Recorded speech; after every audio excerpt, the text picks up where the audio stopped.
Okay, let's get something straight right away. These second generation Volkswagen Tiguans, when new, are brilliant. With a full factory warranty, these might actually be one of the best mid-size SUVs money can buy. But what are they like when they're not new? What are they like used as a second-hand car? What goes wrong with them? What should you watch out for? And most importantly, should you buy one? Before we get deep into the Tiguan, do us a favor and hit the subscribe button, throw us a like, hit that bell icon for notifications, and why not follow us on Insta and Facebook. And also, if you want to skip ahead, just use the time codes or check out the links below.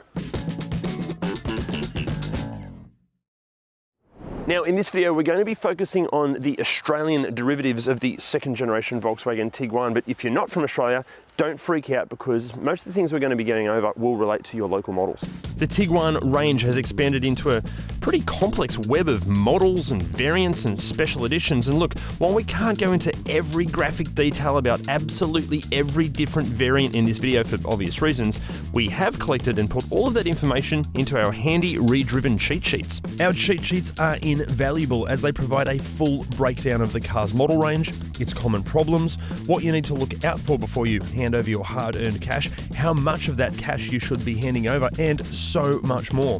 Check it out in the link below.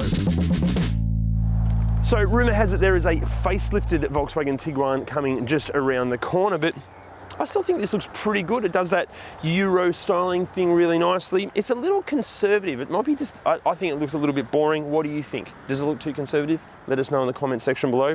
The R-lines of these do look really, really cool. But speaking of the R-line, there have been a few issues. The 2017 to 2019 R-line models have had a factory recall because the rear spoiler has a habit of falling off. That's not ideal. And also there are some reports of rattles and creaks coming from the B pillars, which are these.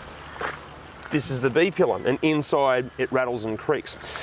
Also on this particular car, there's this. Now, you'd think it looks like it's on the outside. It's actually not. It's actually underneath the plastic.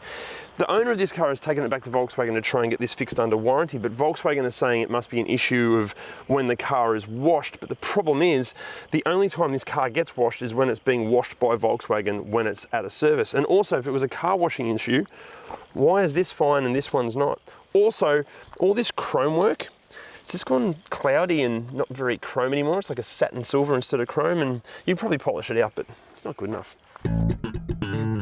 So interior-wise, look, it is a beautiful looking interior. It's all very angular, very European, and wear and tear-wise, it's okay. All these soft touch points are wearing nicely, like the dashboard, but look, this car isn't that old. It hasn't done that many kilometers, and I know the guy that owns it, it hasn't had a hard life, but already the leather's gone shiny and it just doesn't feel that nice. All this gloss plastic trim, it gets dirty really easily. It's quite hard to clean, and it just constantly looks a bit gross. Also, the fabric, it's not that it's dirty, it's just not wearing that well. You can see here it's sort of wearing away already. Quick tip, if you are looking at these and you've got kids, make sure you get one with a leather interior instead of the fabric, because leather is far more vomit proof. Gross, but true. Also, these cup holders, like, they look really cool, but the guy that owns it was telling me if you spill anything besides water down there, it gets really sticky and these stop working, and they've actually been replaced twice already. Yeah, The tech is really, really good. All Tiguans support Apple CarPlay and Android Auto, either through an 8-inch or 9.2-inch touchscreen multimedia display. This Apple CarPlay and Android Auto, it doesn't work, and it hasn't worked since its last service. We've tried different phones, we've tried different leads, but no luck. It refuses to work. Tiguans also have 2 SD card slots and up to 10 gigabytes of internal storage. There are USB charging points, 12-volt power outlets, and auxiliary input, and Tiguan stereo systems are Bluetooth enabled, but they don't have DAB radio. Boo. Being a comfort line, this car comes with sat-nav. If you're looking at early trendline models, they don't have sat-nav. You're going to have to use your phone to work out where you're going to go. And we're probably going to have to use our phone on where to go as well, because Apple CarPlay doesn't bloody work, so we can't use Waze or Google Maps or Apple Maps. Yes, this generation Tiguan actually has one of the biggest boots in its class, and because this second row can slide back and forth, you've got more than enough space for a plethora of scooters if you've got kids or if you collect scooters. Plus they fold flat as well, which gives this thing almost van-like space. I don't know if this is like a practical thing, but the door openings are really wide, so if you're throwing children in or out, or you need adults in and out, it's really easy to get in and out.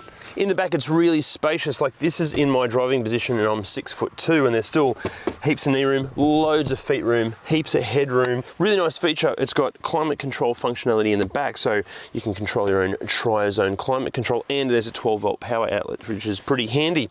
But yeah, nice place to be. It feels really airy because it's got this really nice big glass house, so I can imagine if I was a kid, I wouldn't feel claustrophobic at all. It's lovely. The great practicality extends to the back seat. You've got huge door bins here, which are lined. There's even these little cubby hole areas next to the seats. This is a great feature. It's got these flip-up tables like you're on a flight with cup holders. Awesome, not really that stable, but still a good feature. More cup holders in the center armrest here, and even more storage up here in the roof for your phone or glasses. Practicality up front is absolutely superb. You ready? Here we go. Storage here for sunglasses and whatever. There's storage in the dashboard, which is actually deceptively deep. You've got a storage little cubby hole here under the air conditioning. You've got the area around the cup holders here. There's storage in the center console here. There's a funky little net here. The glove box is quite large. The door bins are huge and they're lined, and a nice little cubby here. And there's secret drawers under both the front seats. How cool is that? Ultra practical. So the Tiguan is ticking a few boxes so far, but what are they like under their classy European skin? What goes wrong with them? Are they a mechanical nightmare? Well, to answer all our mechanical questions is our resident mechanic, Jim. Okay. As a mechanic, a lot of the Tiguans that we see are broken. To give you an idea of perspective, we might see 10 Toyotas that come in, one might be broken. Out of a group of 10 Tiguans that come in, 5 of them might be broken. It's important to say there are some good ones out there, and there are some people who have them with 200,000 Ks on them, and they're very happy with them. The unicorns, they're out there. But we do see a lot of broken ones, and when they break, there's a lot that goes wrong. What goes wrong with them? Bloody everything goes wrong with them. A lot of it is down to feeble engine bay plastics. The water pumps, the manifolds are all made of plastic, they break. We see failed turbos, we see a lot of broken pistons, we see broken timing chains, oil consumption. We see EGR problems, we see a lot of interior trim problems, we see a lot of exterior trim problems. Terrible depreciation. Let's not forget the DSG gearboxes, a huge problem. Dieselgate, don't forget Dieselgate. This is a global corporate problem. Great marketing, terrible cars. Bloody hell, Jim. Tell us what you really think. Anyway, are these Tiguans safe? Yes, very. All Tiguans come standard with front auto emergency braking, 7 airbags, multi-collision braking, fatigue detection and lane departure warnings, and a very worthy 5-star NCAP safety rating. Firstly, visibility is excellent. It's really easy to judge all the dimensions of the car, and because the glass house is really large, there's no real issues with blind spots. The DSG gearbox just gets a bit lost and vague when you're pulling away from a stop or manoeuvring around a car park. It sort of goes, what are we doing? What's going on? But then once you're out on these open roads, it shifts really smoothly. It's nice. This is the least powerful of the 3 engines on offer, but it doesn't feel underpowered. It's really responsive, and there's a decent amount of torque there, so overtaking's no drama. That said, this car just comes with the standard suspension, even with a lot of kilometres on the clock. It still rides really nicely. It sits flat through corners, absorbs bumps pretty well. It's a little bit noisy, and big bumps can be a little bit harsh, but it's nice.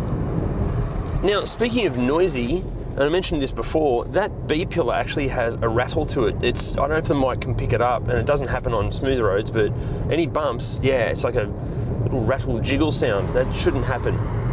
It just feels like a bigger, taller Golf to drive. Like, it feels safe and secure, it feels like everything's sorted. But weirdly, I just feel like there's this sense that something mechanically is going to go wrong at any moment, and that's not ideal because this car's out of warranty and it's also not mine. And that's not great. Here in Australia, pricing kicks off at around about 20 grand for a 2017 110 TSI Trendline with over 100,000 Ks on the clock, and they top out in the mid $60,000 range for fully optioned 2019 162 TSI Highlines. Before October of 2018, all Volkswagens sold in Australia came with a 3-year unlimited kilometre warranty. And if the Tiguan you're looking at is out of warranty, look, please make sure you check out our cheat sheets before you hand over your hard-earned cash. As of October 2018, Volkswagen upped their 3-year warranty to 5 years, still with unlimited kilometres. And if you have to buy a Tiguan, please try to find one with a substantial amount of factory warranty left on it, because as Jim alluded to, you're probably going to need it.